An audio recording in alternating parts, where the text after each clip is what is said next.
So hello everyone, स्वागत है आपका हमारे YouTube channel the selection classes में। तो हमारे रैपिड न्यूज़ एनालिसिस की सीरीज़ रहेगी जिसमें हम डिस्कस करेंगे हमारे 9 नवंबर के लिए क्या क्या इंपॉर्टेंट न्यूज़ आर्टिकल रहेंगे फॉर योर एग्जाम पर्सपेक्टिव। चलिए स्टार्ट करते हैं। तो आज हमारा इंडेक्स रहेगा, इसमें आज हमने मेजरली आपके 4-5 आर्टिकल कवर करने की कोशिश करिए। तो मेजरली आपका फर्स्ट आर्टिकल रहेगा किसके अराउंड, जो आपका आज का एनालिसिस है ना प्री प्लस मेंस दोनों के लिए इंपॉर्टेंट रहेगा, क्योंकि कुछ टॉपिक ऐसे हैं जहाँ से आपके मेंस में आंसर राइटिंग के लिए हेल्पफुल रहेगा, जैसे कि आपका मिलेट्स वाला है और आपका जो इंडिया एजिंग पॉपुलेशन है। आपका हमने इसका आपका आर्टिकल उठाया है, ये आपका एडिटोरियल का एनालिसिस रहेगा, ठीक है। तो आपका एनालिसिस में काम आएगा। तो ये आज का हमारे इंडेक्सेस में डिस्कस करेंगे। तो हमारा फर्स्ट आर्टिकल रहेगा फूड कॉर्पोरेशन ऑफ इंडिया से रिलेटेड। तो इसमें हुआ क्या, आपकी फूड कॉर्पोरेशन ऑफ इंडिया का रिलेटेड आर्टिकल है, तो उसमें क्या आपका डाटा शो करा है वो हम देखेंगे। देन हमारा सेकंड आर्टिकल रहेगा मिलेट से रिलेटेड। पता है आपको मिलेट्स ईयर रहा था अभी पिछले साल, तो अभी आर्टिकल ये रहा है कि हमारे जो मिलेट्स में एक लेयर होती है उससे रिगार्डिंग आर्टिकल एक रिसर्च पेपर पब्लिश हुआ था। तो उन्होंने बताया कि हम कैसे हमारी गुणवत्ता बढ़ा सकते हैं मिलेट्स के कंजम्पशन की या मिलेट्स की, तो हम डिस्कस करेंगे। देन हमारा थर्ड आर्टिकल रहेगा इंडियन रेलवेज़ के मामले में। तो इंडियन रेलवेज़ के मामले में अभी आर्टिकल देखा गया है कि जो इलेक्ट्रिफिकेशन है ना, कि डीजल इंजन का कम यूज़ करना और जो रेलवे है उसको इलेक्ट्रीफाइड करना है ताकि पॉल्यूशन कम हो, तो उससे रिगार्डिंग आर्टिकल आया है कि हम जो पुराने डीजल इंजन है उनका क्या यूज़ करेंगे, तो हम देखेंगे इसके बारे में। देन हमारा फोर्थ आर्टिकल रहेगा सोशल कॉर्पोरेट सोशल रिस्पॉन्सिबिलिटी के बारे में, इसके रिगार्डिंग एक आर्टिकल आएगा, उसको हम कवर करेंगे। देन लास्ट हमारा एडिटोरियल एनालिसिस रहेगा, इसमें आपका एडिटोरियल आ रखा है इंडियन एजिंग पॉपुलेशन के मामले में। तो ये बात करी गई कि जो इंडिया का एजिंग पॉपुलेशन है नॉर्थर्न स्टेट्स और आपके साउथ स्टेट्स से क्या वेरिएशन देखा जा रहा है, क्या अभी करंट सिनेरियो आपका एजिंग पॉपुलेशन के मामले और इंडिया कहाँ पे स्टैंड करता है इन टर्म्स ऑफ पॉपुलेशन। तो इसके साथ साथ हमने एक नया आपका इसमें पैरामीटर डाला है आपके सीरीज़ में। तो इसमें हम क्या करेंगे, आपके जो पिछले दिन के जो एनालिसिस में आपके जो इंपॉर्टेंट न्यूज़ रही थी उसके रिगार्डिंग हमने कुछ क्वेश्चन लाए हैं। तो आपको कहीं ना कहीं आपके क्वेश्चन अगर आप रिकॉल कर पा रहे हो तो आपका रिवीजन में भी आसानी रहेगी। बाकी हम इसके आंसर आपके लास्ट में तो टैली करेंगे ही करेंगे, साथ में आप इसके आंसर आप चाहे तो आप कमेंट्स में भी इसका जवाब दे सकते हैं। और आप अगर इन डेप्थ एनालिसिस देखना चाहते हो तो हमारी पिछली वीडियो रेफर कर सकते हैं। तो फर्स्ट क्वेश्चन वही हमारा रहेगा कि जो गुरु गोविंद सागर लेक है उसके आपको लोकेशन बतानी थी, आपका फर्स्ट क्वेश्चन है। सेकंड क्वेश्चन की बात कर रहा है कि जो शुगर एक्सपोर्ट है उसमें इंडिया की रैंकिंग कहाँ पे लाई करती है।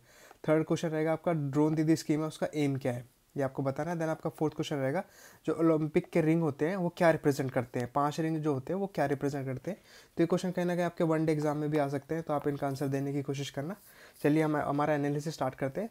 तो फर्स्ट हमारा जो न्यूज़ था वो रिगार्डिंग था एफसीआई आपका फूड कॉर्पोरेशन ऑफ इंडिया था। तो इससे रिगार्डिंग क्या आर्टिकल आया था कि जो आपका फूड कॉर्पोरेशन ऑफ इंडिया उसमें है ना आपकी इक्विटी इन्फ्यूज़ करी जा रही है, लगभग 10,700 करोड़ रुपए पैसे उनके फंड में डाले जा रहे हैं। तो वो आर्टिकल था। उसके साथ साथ ये था कि कंटेक्स्ट क्या था कि जो हमारे union food minister Piyush Goyal ji, उन्हें अभी 16 फाउंडेशन डे आपका एफसीआई का अटेंड करा था। उसके साथ साथ उन्होंने ये बताया था कि जो एफसीआई है वो आपका डिलीवरी राशन का काम नहीं करता, उसके साथ साथ आपके जो फार्मर्स हैं उनमें कॉन्फिडेंस बिल्डिंग का, आपका बेनिफिशरीज है जो आपके ट्रांसपेरेंसी लाने का, एफिशिएंसी और अकाउंटेबिलिटी लाने का भी काम करता है एफसीआई। उसके साथ साथ हम थोड़ा सा ब्रीफ में देख लेते हैं आपका एफसीआई है क्या। तो एफसीआई आपका है स्टैट्यूटरी बॉडी, इसको बोला जाता है। स्टैट्यूटरी वो होती है जो आपके एक्ट के थ्रू बनाई जाती है, वो आपकी बॉडी होती है। क्वेश्चन बन सकते हैं ऐसे कि एफसीआई कौन सी बॉडी है। उसके साथ साथ आपका जानना आपको जरूरी है कि इसके ऑब्जेक्टिव क्या है। तो एफसीआई के ऑब्जेक्टिव क्या है, तो फर्स्ट ऑब्जेक्टिव तो आपको पता होगा कहीं ना कहीं आपके प्राइस सपोर्ट ऑपरेशन का काम करता है और सेफगार्ड करता है आपका इंटरेस्ट किसका, फार्मर्स के इंटरेस्ट को। उसके साथ साथ आपके डिस्ट्रीब्यूट करता है food grains through out the country. कौन से मैकेनिज्म यूज़ करता है, इसके लिए आपका पीडीएस मैकेनिज्म ये यूज़ करता है, जिसको पब्लिक डिस्ट्रीब्यूशन सिस्टम भी बोला जाता है। जो आपका राशन में अनाज दिए जाते हैं उसको जो राशनिंग का काम करता है वो आपका जो राशन ला के देता है वो आपका एफसीआई ला के देता है from all over the India. Then आपका लास्ट इसका ऑब्जेक्टिव ये रहता है कि कहीं ना कहीं आपका सेटिस्फैक्ट्री लेवल मेंटेन करना ऑपरेशन और बफर स्टॉक के मामले में ऑल ओवर द नेशन और बिल्ड करना आपका नेशनल फूड सिक्योरिटी। इसकी नोडल मिनिस्ट्री कौन सी रहेगी आपको पता होनी चाहिए। तो इसके आंसर क्वेश्चन आने के चांस है कि इसकी नोडल मिनिस्ट्री कौन सी है। तो आपकी इसकी नोडल मिनिस्ट्री आपकी ministry of consumer affairs, food and public distribution, इसकी नोडल मिनिस्ट्री रहेगी। रोल आपका क्या क्या एफसीआई का आपका कहीं ना कहीं रोल हो जाता है ensuring food security in India. इसके साथ साथ आपका एमएसपी क्या होता है आपका मिनिमम सपोर्ट प्राइस। तो इस पर आपके जो ये प्राइस आपका जो क्रॉप लगाने से पहले आपका एमएसपी बता देता है और ये एलोकेट कर देता है कि इस प्राइस पे तो हम क्रॉप आपकी खरीद लेंगे अगर कोई पे नहीं कर रहा है उस अमाउंट से ऊपर, ठीक है। देन इसके साथ साथ आपका ये इन्वॉल्वमेंट रहता है आपका किसमें, procurement of the food grains, वही इसको बोला जाता है आपका पीडीएस है। पब्लिक डिस्ट्रीब्यूशन सिस्टम के मामले में जो अनाज चाहिए वही आपका प्रोक्योरमेंट का काम भी एफसीआई करता है। ऑब्जेक्टिव की वजह से बताई देता और इसके ऑब्जेक्टिव रहेंगे टू इंश्योर आपका एमएसपी टू फार्मर्स, एमएसपी देना फार्मर्स को और आपका अवेलेबिलिटी बताना फूड ग्रेन्स की किसको देना, आपके वीकर सेक्शन है सोसाइटी के उनको एट द अफोर्डेबल प्राइसेस। उसके साथ साथ इसका है कहीं ना कहीं मार्केट में इंटरवेंशन करना इफेक्टिव तरीके से to keep the price under check and also to ensure country's food security. ठीक है। उसके साथ आपका स्टेट एजेंसी का काम करता है, आपका प्रोक्यूरमेंट करता है आपका वीट और पैडी की, ठीक है, पीडीएस के लिए, वो मैंने बता ही दिया था आपके मेजरली आपके। और इसके साथ साथ आपके 2 कोर्स ग्रेन है, ज्वार और बाजरा, उनका भी प्रोक्यूरमेंट करता है, ठीक है, पीडीएस के लिए। उसके साथ आपके स्टेट गवर्नमेंट एजेंसी होती है, उनको डायरेक्शन प्रोवाइड करता है by the government of India. Then आपका होता है कि एमएसपी कौन रिकमेंड करता है, तो यहाँ से क्वेश्चन आने के चांस होता है। आपका एमएसपी कौन रिकमेंड करता है, सीएसीपी है। सीएसीपी आपकी होती है commission of agriculture cost and prices, ठीक है। ये आपके जो भी रबी खरीफ क्रॉप आप लगाने वाले होते हैं जो भी फार्मर्स, उससे पहले बता देता है लगाने से पहले कि हम इस प्राइस पे तो आपका क्रॉप खरीद लेंगे, अगर कोई नहीं देगा उससे ऊपर तो, ठीक है। तो यही बात करेंगे कि फ्रीडम प्रोवाइड करता है आपके फार्मर्स को टू सेल। कहीं ना कहीं आप ज़रूरी नहीं है कि आप हमें ही वो आपका जो क्रॉप है वो हमें दो, उसके आपका फ्रीडम प्रोवाइड करता है कि कहीं भी आप ट्रेड कर सकते हो अगर कोई हाई प्राइस आपको ऑफर कर रहा है तो। उसके साथ साथ आपका गवर्नमेंट एजेंसी है, तो आपका सेफ गार्ड का काम करता है। साथ साथ आपके फार्मर्स को कंपेल करता है कि वो कहीं ना कहीं उस लोअर प्राइस पे ना सेल करें, जितना वो चाहते हैं वो एमएसपी के अंदर दे सकते हैं। उसके साथ साथ आपका एफसीआई का काम होता है जो स्टोरेज कैपेसिटी होता है उनका मेंटेनेंस ध्यान रखना, क्योंकि जो पीडीएस के लिए अनाज उठा तो लेते हैं एफसीआई, पर उसको स्टोरेज करना, उसको स्टोर करने की जिम्मेदारी भी आपकी एफसीआई की रहती है, क्योंकि वो ख़राब हो जाएगा। अनाज तो आपने ले लिया ऑल ओवर द इंडिया, पर उसको स्टोर भी करना है ताकि आप पीडीएस में दे सके, तो उसकी जिम्मेदारी होती है। के साथ साथ आपके सिलोस बनाना, आपके strategic location all over the country deploy करना, वो इनका काम होता है। और आपका मूवमेंट और डिस्ट्रीब्यूशन जो होता है स्टॉक की all over the deficient region, वो भी इसकी जिम्मेदारी होती है, ठीक है। और देखना कि अगर कहीं फूड ग्रेन की स्टॉक आपके डेफिशिएट पड़ रही है तो सरप्लस रीजन से उठा के आपके डेफिशिएट रीजन्स में प्रोवाइड करना, वो भी इसकी जिम्मेदारी होती है। और आपका डेफिशिएट रीजन में बफर स्टॉक मेंटेन करना, दैट्स द रिस्पॉन्सिबिलिटी आपका एफसीआई। और आपका एफसीआई क्या पे आपके अंडरटेक करता है प्रोक्यूरमेंट आपकी फूड ग्रेन्स के लिए, वो है 2 सेक्टर, वो आपका डिफेंस एंड पैरामिलिट्री फोर्सेज, और आपका नेचुरल कैलेमिटीज़ वाला एरिया कोई वहाँ पे प्रोवाइड करता है आपका फूड ग्रेन्स। चैलेंजेस क्या रहते हैं आपके फूड ग्रेन्स के मामले में, आपको पता होना चाहिए। फूड सिक्योरिटी के मामले तो आपको पता होगा इंडिया में कहीं ना कहीं काफ़ी देखा जाता है कि भुखमरी, आपका ग्लोबल हंगर इंडेक्स में भी इंडिया काफ़ी लो रैंकिंग देखा जाता है इन टर्म्स ऑफ, मतलब स्कोर काफ़ी लो रहता है, बिकॉज वहाँ पे है ना 195 मिलियन आपके जो इंडिया में पीपल है वो अभी अंडर नरिश्ड है। उसके साथ देखा जाता है आपके 4 out of 10 children are not meeting the human potential, तो आपका अंडर न्यूट्रिशन या स्टंटिंग देखी जाती है उनमें। उसके साथ साथ आपके गवर्नमेंट जो लार्ज स्केल फूड सिक्योरिटी और एंटी पॉवर्टी प्रोग्राम आपके जो लॉन्च करता है, उनमें जो क्रिटिकल गैप रहता है उनको मेंटेन करने का काम भी, अगर कोई इंक्लूजन और एक्सक्लूजन एरर है उनको कम करने का काम भी आपका एफसीआई का रहता है। तो हमारा नेक्स्ट आर्टिकल रहेगा, इसमें बात करिए कि मिलेट से रिलेटेड, जो मैं बोल रहा था मिलेट से रिलेटेड ये आर्टिकल आया था कि जो ब्रान होता है, ब्रान अभी मैं आपको बताऊंगा, तो उससे रिगार्डिंग ये रिसर्च पेपर आया था, पब्लिश करा गया था। क्या था उसको जर्नल में आपका नेशनल स्प्रिंगर में शो करा गया था कि जो ब्रान वाली लेयर होती है मिलेट्स के ऊपर, उसको अगर हटा देते हैं ना तो वो आपका प्रोटीन, डाइटरी फाइबर और फैट मिनरल कंटेंट को तो कम कर देता है, पर वो आपका ना इंक्रीज करता है किसको, कार्बोहाइड्रेट एंड अमाइलोस कंटेंट को। तो वो एक रिसर्च पेपर ने बताया था, वही इस आर्टिकल में आया था। पहले हम कवर कर लेते हैं, पहले आपको मैं बता देता हूँ मिलेट्स होते क्या है। तो मिलेट्स के एडवांटेज देखा जाए तो जो मिलेट्स होते हैं ना वो आपके rich in calcium, iron, phosphorus, potassium देखे जाते हैं, और वो एक्सीलेंट सोर्स बोला जाता है किसके लिए, फाइटोकेमिकल्स के लिए। उसके साथ साथ फेनोलिक कंपाउंड, और उसके साथ साथ आपके सीरियल जो होते हैं ना, राइस, व्हीट, मेज, उनसे ज़्यादा आपके न्यूट्रिशियस देखा जाता है, क्योंकि इनके पास एंटी एजिंग, एंटी कार्सिनोजेनिक, जो आपका कैंसर को ख़त्म करने में जो के जो होते हैं एंटी कार्सिनोजेनिक भी होते हैं आपके। उसके साथ साथ आपका एंटी एंथ्रोसाइलोजेनिक और आपका एंटी बैक्टीरियल और एंटी ऑक्सीडेंट इफेक्ट्स इसमें देखे जाते हैं, ठीक है। FAO ने आपका पता ही होगा 2023 आपका इंटरनेशनल ईयर्स ऑफ मिलेट रहता है, आपको पता होना चाहिए, ऐसे क्वेश्चन आ सकता है। उसके साथ साथ आपका आ जाता है कि जो पॉलिश होते हैं, पॉलिश वाले होते हैं, जो वाइट राइस होता है वो आपके स्टोर में जो सोल्ड करे जाते हैं वो भी, ठीक है। उसके साथ साथ आपका देखा जाता है कि there is a difference between polish millet and आपका होल ग्रेन्स, तो आपका कलर और टेक्सचर में क्या डिफरेंस होता है वो, ठीक है। देन आपका ये देखा जाता है कि जो स्मॉलर मिलेट्स है वो कौन से आपके, फॉक्सटेल, लिटल, कोडो, बार्नयार्ड, आपका प्रोसेस से क्वेश्चन आ सकता है कि स्मॉलर मिलेट्स कौन से आपके। ये आपका ग्रेन पता है ना आपके होल ग्रेन है ये आपका। उसके साथ ब्रांड लेयर जिसकी बात करें वो आपका रहता है ब्राउनिंग वाली, जो आपकी आउटिंग की कवर है ना, ये आपका ब्रांड लेयर होता है। तो यहाँ पे आपका फाइबर होता है, विटामिन होता है, मिनरल और फाइटोन्यूट्रिएंट्स होते हैं। ये आपका एंडोस्पर्म है, आपका जिम्नोस्पर्म आपका, ठीक है। अब बात हो जाती है कि जो मिलेट्स होते हैं उनको पॉलिश करा ही क्यों जाता है, तो पॉलिश इसलिए करा जाता है ताकि वहाँ की जो ब्रेन लेयर है ना ऊपर वाली वो हट जाए, और उससे आपके क्या होता है कि जो शेल्फ लाइफ होती है वो बढ़ जाती है मिलेट्स की, तो वो कहीं ना कहीं आपके ख़राब नहीं होता लंबे टाइम तक रखने के बावजूद भी। उसके साथ साथ आपके एडवांटेज के मामले में देखोगे तो आपका ये होता है कि जो मिलेट्स अवेलेबल है ना मार्केट में वो दे आर हाईली पॉलिश्ड, तो कहीं ना कहीं उसमें न्यूट्रिएंट्स वैल्यू ख़त्म हो जाती है, काफ़ी कम हो जाती है, ठीक है। तो और वो आपके ग्लाइसेमिक इंडेक्स होता है उसको भी इंक्रीज़ कर देता है, तो विच इज़ नॉट डिज़ायरेबल, इसलिए पॉलिश करना ठीक नहीं है। उसके बजाय हम ब्रांड लेयर को ही हटा दें तो दैट्स वेरी गुड। और उसके साथ साथ आपका ये बात करी गई है कि हमें एफर्ट्स लेने चाहिए आपके मिलेट अवेलेबिलिटी के बारे में ऑल ओवर द कंट्री, ताकि वो बेनिफिट करे लोगों को और वो आपका डायबिटीज़ में भी कम करने में मदद करता है। तो डॉक्टर शबाना जी थे, उन्होंने सॉल्यूशन दिया था आपका सेल्फ लाइफ प्रॉब्लम को ख़त्म करने के लिए, वहाँ पर जो ब्रांड लेयर है उसको हटा देंगे। तो ये बात करी गई थी। उसका ये बताया जाता है कि जो डी ब्रांडिंग होती है तो वो आपका कुकिंग टाइम भी रिड्यूस कर देती है और आपका सॉफ्ट कर देती है और लेस च्यूई बना देती है आपके मिलेट्स को। देन हमारा नेक्स्ट आर्टिकल था इंडियन रेलवेज़ के बारे में आया था कि इसमें बात करी गई जो इलेक्ट्रिफिकेशन रूट है आपका, इलेक्ट्रीफाई तो हम कर रहे हैं, काफ़ी सारे इंजन को काफ़ी कर दिया, पर अभी भी जो डीजल इंजन अवेलेबल है जो रूट पे काम कर रहे हैं उन काम करेंगे क्या। तो इससे रिगार्डिंग आर्टिकल आया था, तो वही बताया गया कि जो अवेलेबल अभी डीजल लोकोमोटिव इंजन है उनको हम अफ्रीकन नेशंस में भेज देंगे। तो वही इससे रिगार्डिंग आर्टिकल में आया था। पहले हम देख लेते हैं थोड़ा सा इंडियन रेलवेज़ के मामले में। तो आपका इंडियन रेलवेज़ आपको पता होगा कब एस्टैब्लिश करी गई थी, वो था आपका सर 1853। यहाँ से क्वेश्चन आने के चांस रहते हैं। इसको बोला जाता है आपका इंडिया के one of the world's largest railway network रहता है हमारे, ठीक है, ऑल ओवर द वर्ल्ड। यहाँ से क्वेश्चन आइए आपका, इसमें पूछा गया कि जो फर्स्ट रेलवे सेटअप था, फर्स्ट रेलवे ट्रैक था, वो कहाँ पे बनाया गया था। तो वो था आपका 21 माइल का। कहाँ से बनाया गया था, बॉम्बे टू थाने। ये जो है ना, ये क्वेश्चन आपका एसएससी मेंस में आया था आपके 2021 या 2022 के मेंस में ही आया गया था कि उन्होंने रूट पूछा था कि जो फर्स्ट बनाया गया था वो कौन से किस एरिया के बीच में बनाया गया था और डिस्टेंस क्या था आपका। तो यहाँ से क्वेश्चन आ सकता है। उसके साथ साथ आपका ऐसा प्रोजेक्ट करा जाता है कि जो इंडिया का जो रेलवेज है वो आपका 40% of the total global share को कवर करेगा आपका 2050 तक। इसके लिए आपका नेशनल रेल प्लान भी लॉन्च करा गया था 2030 में, तक वो आपका डेवलप कर लेगा मॉडर्न रेलवे सिस्टम। उसके साथ साथ देखा जाता है कि इसका रेवेन्यू क्रिएशन क्या है। तो रेवेन्यू क्रिएशन के मामले में बात करें 22-23 के फिस्कल ईयर में, तो वो आपका बोला जाता है कि जो 69% रेवेन्यू है ना, वो तो आपका जो गुड्स होते हैं ना, फ्रेट बोलते हैं, उसका जो सामान इधर से उधर भेजते हैं, तो उससे रेवेन्यू आता है आपका 69%। और आपका 24% होता है वो आपका पैसेंजर टैरिफ से, ट्रैफिक से देखा जाता है। जैसे लोग सोचते हैं कि इतने सारे लोग डेली ट्रैवल करते हैं तो वहाँ से आता होगा पैसा इंडियन रेलवेज़ को, नहीं, पर मैक्सिमम पैसा आपका उससे आता है, इसके फ्राइट से या गुड्स से, ठीक है। तो रिमेनिंग 7% आपका पार्सल, कोच, रिसिप्ट, इन सब से आता है। स्ट्रक्चर के मामले में बात करें तो आपका स्ट्रक्चर के मामले में ये रहता है कि जो रेलवे पॉलिसी है वो आपके सेट करती है स्ट्रैटेजिक डायरेक्शन, और आपके जो बजटरी एलोकेशन होता है इंडियन रेलवेज़ के मामले में वो आपका करता है रेलवे बोर्ड, ठीक है। इसके लिए मिनिस्ट्री भी है। पहले बजट इन दोनों का एक साथ दिया जाता था, पहले एक साथ अलग अलग लिया जाता था, अब एक साथ ही आपका अनाउंस करा जाता है, ठीक है।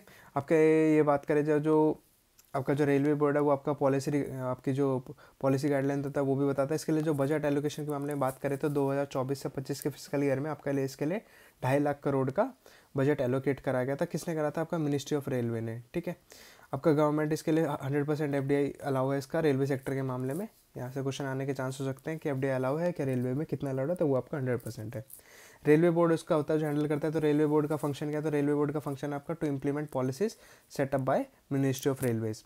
उसके साथ साथ आपका डे टू डे ऑपरेशन को देखना इंडियन रेलवेज के, और उसके लिए आपका नेटवर्क डेवलपमेंट, मॉडर्नाइजेशन या सेफ्टी एंड इंप्रूवमेंट जो भी कर सकते हैं वो उनकी जिम्मेदारी होती है। इसके साथ साथ आपका डायरेक्टिव और गाइडलाइंस डिसाइड करता है टू जोनल रेलवेज, ओके। उसके साथ अगर कोई चैलेंजेस फेस कर रही है या जो भी मेंटेनेंस का काम है वो आपका रेलवे बोर्ड डिसाइड करता है कैसे कैसे चीज़ होगी, और ट्रांसपोर्टेशन सेक्टर को इंप्रूव करने की कोशिश करता है। तो ये बात करी जाती है, ठीक है। तो यही चीज़ है। नेशनल रेल प्लान आपका एम कर रहा है अभी फिलहाल तो कि हम 45% जो रेल शेयर है वो आपका फ्राइट ट्रांसपोर्ट से हो, और इसका गोल आपका 3600 मिलियन टन तक हम आपका फ्राइट लोडिंग इंक्रीज़ कर सके।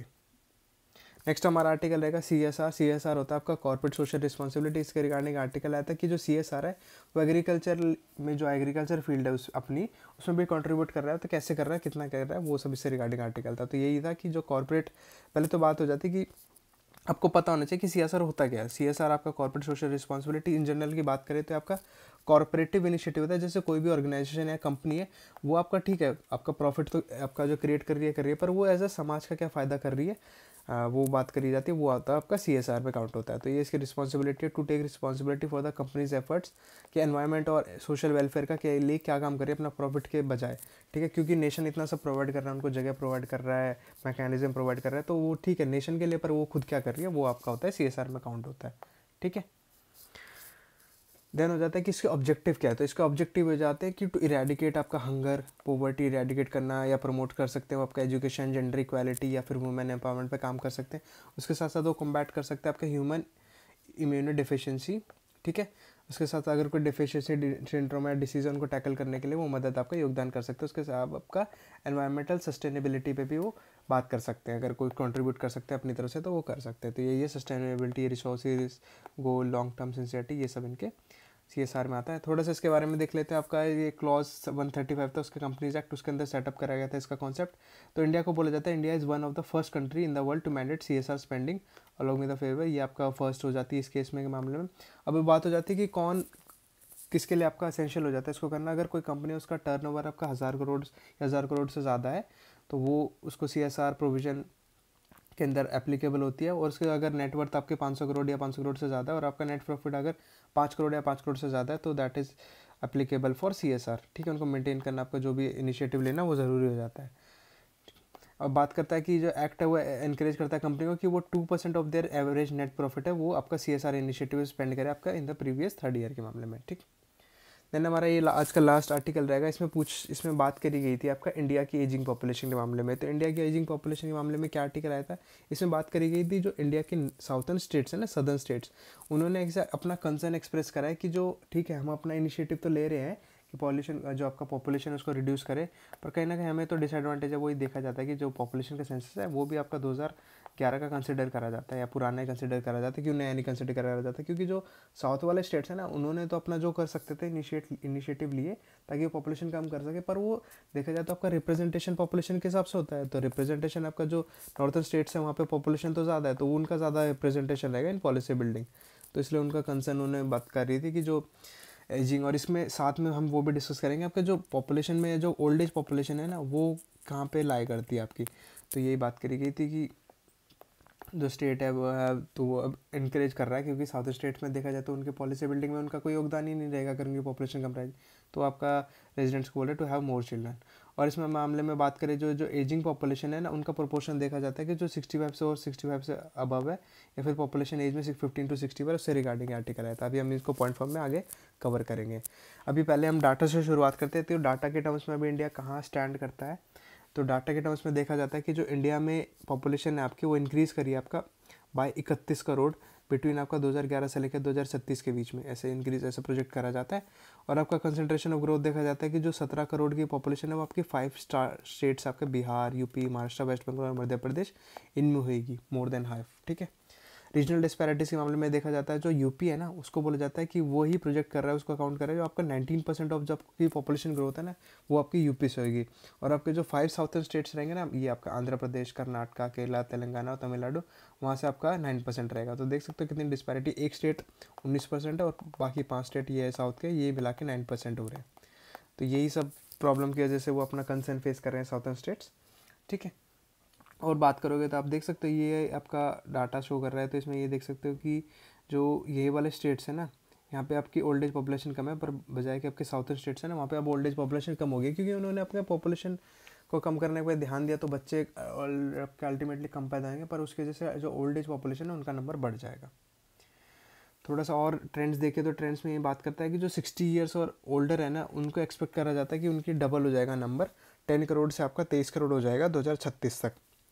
तो शेयर आपका 8.4% से आपका बढ़ के आपका 15% हो जाएगा लगभग, ऐसा बोला जाता है, ऐसा प्रिडिक्ट करा जा रहा है। और आपका पॉपुलेशन अब स्टेट वेरिएशन देखा जाए तो केरला में ही आपका ऐसा बोला जाता है कि जो 13% थी 2011 में वो आपका 23% हो जाएगी 2036 तक। तो ऐसा बोला जाता है कि हर 4% में से आपका 1% आपका ओल्ड एज ग्रुप का पर्सन होगा। यूपी में देखा जाए तो ये परसेंटेज कहीं ना कहीं कम है, वो आपका 7% था 2011 में, तो इसका बोला जाता है कि 12% होगा 36 में। कहाँ आपका केरला में 23 बोला जा रहा है और यहाँ पे आपका 12% बोला जा रहा है। तो यही बात थी। तो यहाँ पे नॉर्थ साउथ डिवाइड देखा जाता है इसकी वजह से। तो ओल्ड एज पॉपुलेशन आपका कहीं ना कहीं आपका जो ओल्ड वाले पॉपुलेशन है वो आपका साउथ स्टेट्स में ज़्यादा होगी नंबर में कंपैरेटिवली टू नॉर्थ स्टेट्स। अब बात करें कि जो क्या रीज़न क्या है आपके reason of ageing and shrinking population, वो हम बात कर लेते हैं। तो ऐसा बोला जाता है कि क्या रीज़न है आपके, पहले तो आपके रीज़न, ये जो आर्टिकल है ना आज का एनालिसिस आपके मेंस के लिए काफ़ी यूज़फुल रहेगा, आप आंसर राइटिंग में इसको यूज़ कर सकते हैं।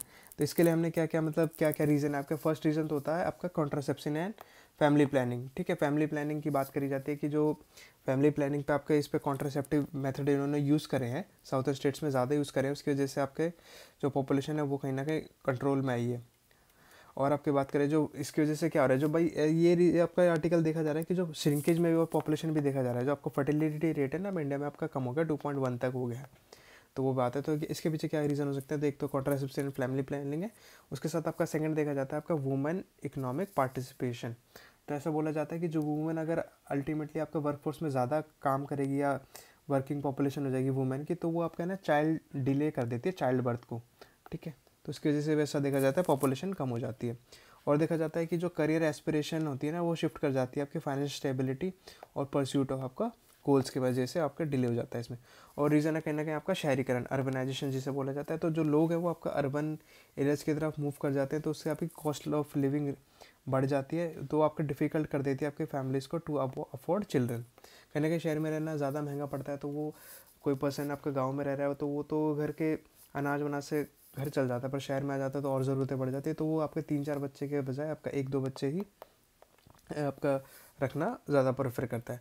देन आपका एक रीज़न हो जाता है माइग्रेशन। तो माइग्रेशन की वजह से कैसे जो आपके जो इंडिया के माइग्रेट लोग हैं वो आपके यूएई यूएसए जैसे कंट्रीज़ में आपके माइग्रेट कर जाते हैं, तो वहाँ पे भी स्टैंडर्ड ऑफ लिविंग हाई है, तो उनको बैलेंस करने के लिए आपका कहीं ना कहीं ऐसा देखा जाता है पॉपुलेशन कम हो जाती है क्योंकि बच्चे कम पैदा करते हैं। इसकी वजह से क्या कंसर्न पैदा हो रहे हैं, क्या देखे जा रहे हैं, तो एक तो हो जाता है कि क्या रीज़न है कि जो सदर्न स्टेट से इतना प्रॉब्लम होती है। एक हो जाता है आपका स्मॉल रिप्रेजेंटेशन, जो मैंने बताया था स्मॉल रिप्रेजेंटेशन इन पार्लियामेंट। तो स्मॉल रिप्रेजेंटेशन देखा जाता है कि जो सदर्न स्टेट्स है ना उनकी एजिंग पॉपुलेशन तो ज़्यादा हो गई है, पर जो आपकी नई पॉपुलेशन है वो कम है, तो उनका रिप्रेजेंटेशन अल्टीमेटली आपका लोकसभा राज्यसभा में कम हो जाता है, बिकॉज दैट डिपेंड्स ऑन आपका पॉपुलेशन फैक्टर। बिहार, मध्य प्रदेश, ये जो 4 स्टेट्स हैं इनमें देखा जाता है कि they have more political representation because of their population, वो आप समझ ही होंगे। इसके साथ देखा जाता है आपका जीडीपी ग्रोथ स्लो हो जाता है बिकॉज ऑफ द जो ओल्ड पॉपुलेशन है, जो आपका एजिंग पॉपुलेशन है उनका नंबर बढ़ता जा रहा है, पर जो नई पॉपुलेशन है वो कम है, तो वो उनकी डिपेंडेंसी ज़्यादा है, तो अल्टीमेटली वो ग्रोथ रेट होता है आपका जीडीपी उसमें भी आपका डिक्रीज़ का काम करती है। और जो ओल्ड एज पॉपुलेशन है ना वो आपकी लेबर फोर्स में ज़्यादा इन्वॉल्वमेंट नहीं दिखा सकती है, तो वो भी कहीं ना कहीं रीज़न है। आपका हाई डिपेंडेंसी रेशियो, तो आपकी जो ओल्ड एज पॉपुलेशन है उनकी डिपेंडेंसी आपकी ज़्यादा है on the working age population, तो ये भी कहीं ना कहीं आपका कंसर्न देखा जाता है। और क्या कंसर्न देखा जाता है, जो वर्ल्ड बैंक है उन्होंने बताया गया था कि जो इंडिया की करंट एज डिपेंडेंसी रेशियो है वो आपकी लगभग आपकी 47% है 2023 में, तो ऐसा बोला जा रहा है अभी और इंक्रीज़ करेगी, that's not good for India, ठीक है। और आपकी बात करी जाती है हाई पब्लिक एक्सपेंडिचर, तो हाई पब्लिक एक्सपेंडिचर है उसकी वजह से क्योंकि because of the cost of जो आपका पब्लिक प्रोग्राम है, हेल्थ केयर है, पेंशन है, लॉन्ग टर्म ये सब है, ये सब देखा जाता है, तो आपका इंक्रीज़ करता है सिग्निफिकेंटली पॉपुलेशन एज को। और देखा जाता है जो गवर्नमेंट है वो आपका कहीं ना कहीं अगर पॉपुलेशन अगर बढ़ जाएगी या फिर जो ओल्ड एज पॉपुलेशन है बढ़ जाएगी, तो उनको आपके जो रेस करने पड़ेंगे टैक्स को टू बेनिफिट आपका राइजिंग कॉस्ट के मामले में। और आपके जो पॉपुलेशन एक्सप्लोजन है आपका पॉपुलेशन श्रिंकेज की तरफ कहीं ना कहीं श्रिंक आपकी तरफ मूव कर जाएगी। और ऐसा देखा जाता है कि जो 5 डिकेड्स में ऐसा देखा जाता है कि जो इंडिया है वो पॉपुलेशन आपकी बहुत ज़्यादा ग्रो करेगी, लेवल ऑफ फर्टिलिटी भी ये है इस बारे में हम बात करेगी। तो और आप ओवर रेट के देखा जाता है कि India has been able to arrest the pace of population, तो वही बात कर रहा था कि इंडिया ने आपका फर्टिलिटी रेट भी कम कर दिया, 2.1 पे आ गया, कहाँ आपका 3 था वो, ठीक है।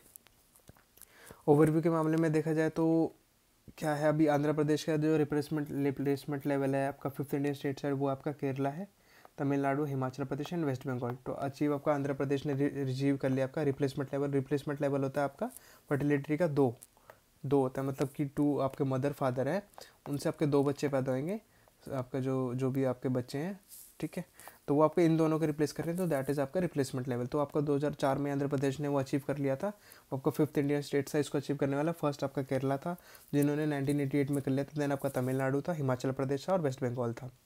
और आपका आंध्र प्रदेश है वो उसमें बोला जाता है कि जो लोकल पोल है वहाँ पे बोला जाता है कि 2 बच्चे हैं तो दैट्स फॉर गुड, ठीक है। उसके लिए कंडीशन रखी है 2 बच्चे ही वाले पर्सन आपके पोल में अटेंड कर सकते हैं, मतलब इलेक्शन भी लड़ सकते हैं। Despite the lower fertility rate in individual state, India का बोला जाता है it is still one of the most populous country in the world. South के मामले में बता ही दिया था आपको, ठीक है। ये सब और इसके लिए बात हो जाती है कि कंट्रीज़ ने और क्या क्या जो बाकी कंट्रीज उन्होंने क्या क्या इसके लिए इनिशिएटिव लिए, तो आपको पता होगा चाइना ने इसके लिए 3 चाइल्ड पॉलिसी आपकी लॉन्च करी। पहले 1 चाइल्ड पॉलिसी पे था, एक बच्चे फिर लोगों ने, अब इसके बाद देखा गया कि बहुत ज़्यादा आपके जो ओल्ड एज पॉपुलेशन है उनका नंबर बढ़ गया, तो उसकी वजह से वापस उन्होंने आपके 3 चाइल्ड पॉलिसी पे वो वापस आ गए, पर वो फिर भी टैकल नहीं कर पा रहे। और आपके इसके लिए जापान ने पेरेंटल लीव भी देना स्टार्ट करा था ताकि वो पॉपुलेशन आपका जो एजिंग पॉपुलेशन है उनका आपका कहीं ना कहीं आपका डिपेंडेंसी उनकी कम हो, कहीं ना कहीं वो अगर ओल्ड एज पॉपुलेशन है वो कम रहेगी और जो नई वाली है वो बढ़ेगी, तो वो इसके लिए पेरेंटल लीव देना भी स्टार्ट करा था, फाइनेंशियल एड देना, हेविली सब्सिडाइज करना।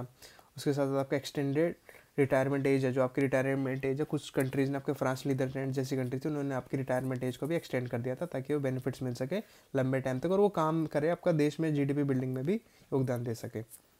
और ऐसे भी अदर रिस्पॉन्सेज थे। इसमें आपका ओपन इमिग्रेशन पॉलिसीज थे, जो ऑस्ट्रेलिया कनाडा जैसी कंट्री उन्होंने आपके बोल रखा है कि ओपन इमिग्रेशन है, तो अब ताकि वो लेबर शॉर्टेज है जो उनकी कंट्री में उसको आपका डिपेंड आपकी जो और कंट्री से लेबर आ जाए और आपका जो काम है वहाँ ज़रूरी है, क्योंकि वहाँ पर डिक्लाइनिंग पॉपुलेशन रेट देखा जा रहा है।